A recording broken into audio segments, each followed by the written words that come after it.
Have you ever thought about the process of becoming you or breaking up with perfectionism? How about how do you make good decisions? Well, stay tuned because I've got you covered. Hey there, you're listening to the Living a Limitless Life podcast. I'm Sharon Hughes, and on this show, we talk about mastering your mindset, growing your faith, and becoming the leader you want to be, with tips, strategies, and interviews to help you create a life you love. I'm really glad you're here. So come on, let's go. Today, I'm talking about the process of becoming you.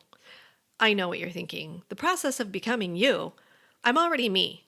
There you are, living in your life, right? Living in your body, living here on the planet. But hang on, because what I'm really talking about is who are you? Many of us identify ourselves with what we do for a living, and that's not really who we are. So I'm going to be jumping in to a couple of strategies so that you can really discover who you are and start changing your life so that you're truly creating the life that you love. All right, let's just jump in. Here's what I don't want you to do.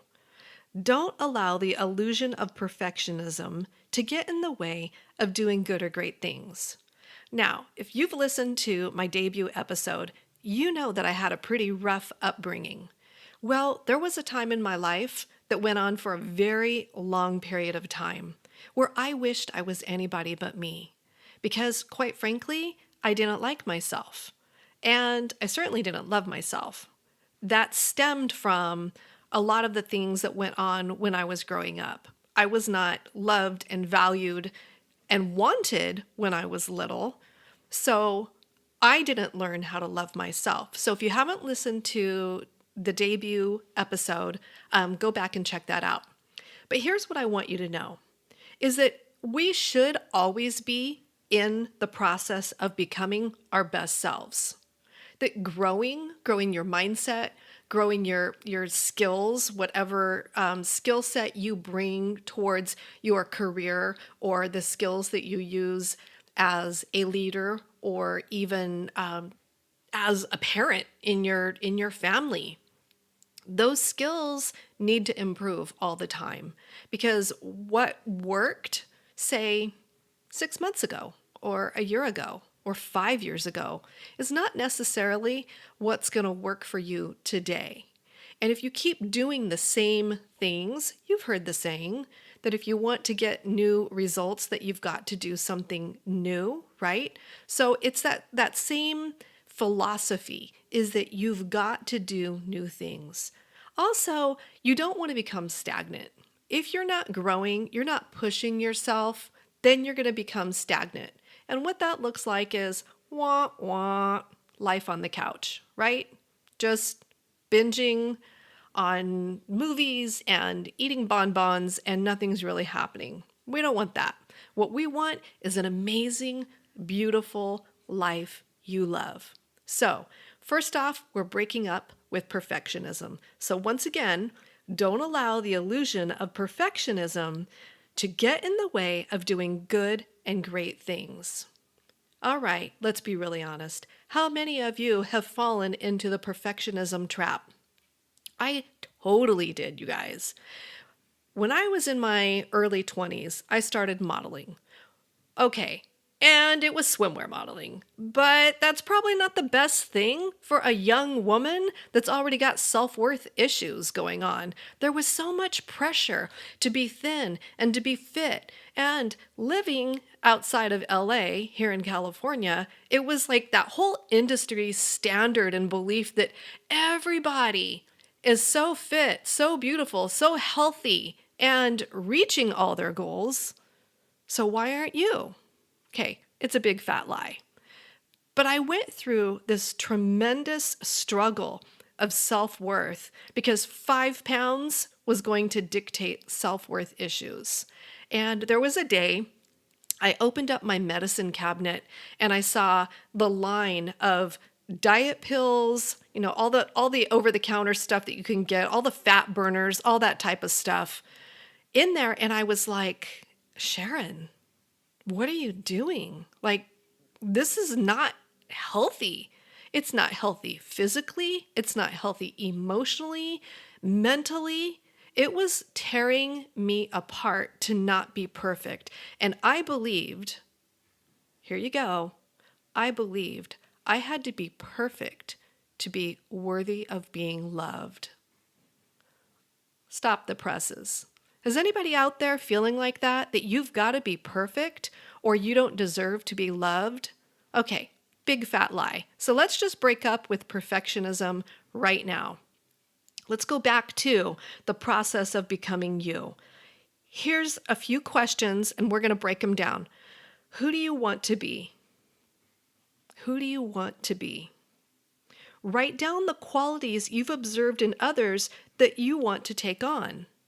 So if you have observed in someone they're a great communicator, they're kind, they are generous with their time, their money, their talents, write down the type of things that you want to take on.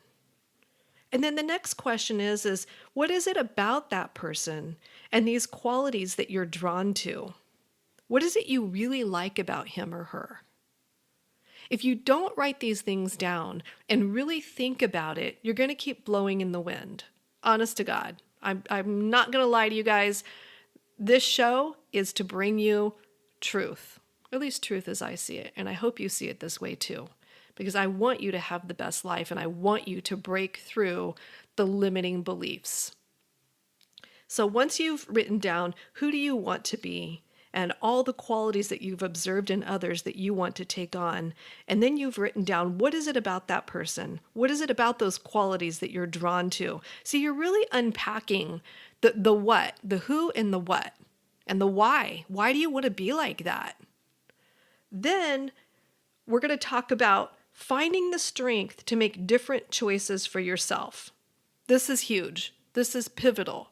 This is what's going to make or break this whole mini training in today's episode. Finding the strength to make different choices for yourself. I can't tell you how many times I've heard women say, I don't trust myself. I don't make good decisions. Okay, let's back that up a minute. I just had a client that is going through something really, really rough. And she said, if only 10 years ago, I would have made a different decision. And she's, broken because of what's going on in her life now. And this is what I said to her. You made the best decisions at the time with what you knew. There you go. Whatever's going on in your life right now that you're struggling with and you're looking back and saying, if I would have only, you've got to look at that and say, hey, I did the best I could with what I knew at the time. And I believe that. I really, really believe that. Do you? Do you believe that you made the best decision at the time? If you look back at something and you go, no, I didn't make the best decision at the time. Okay, then let's talk about, well, why didn't you? Why didn't you? What was going on? Maybe you weren't listening to your gut. Maybe you weren't listening to your instincts, that little voice inside you that goes, ooh, maybe you shouldn't go down this path. I've done that too. So please, please don't go down the road of self-shaming, because these lessons that we learn like that, of when you hear that little voice that goes, oh gosh, maybe you shouldn't, and we don't listen, we do learn from that.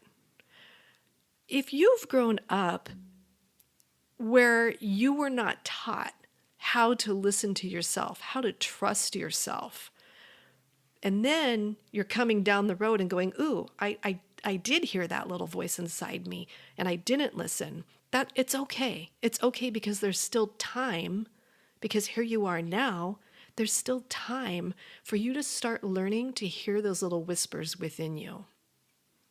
That's really important that you do that now. I grew up in an environment where no matter really people, no matter what was going on, I was constantly told I was wrong, that it's not that way.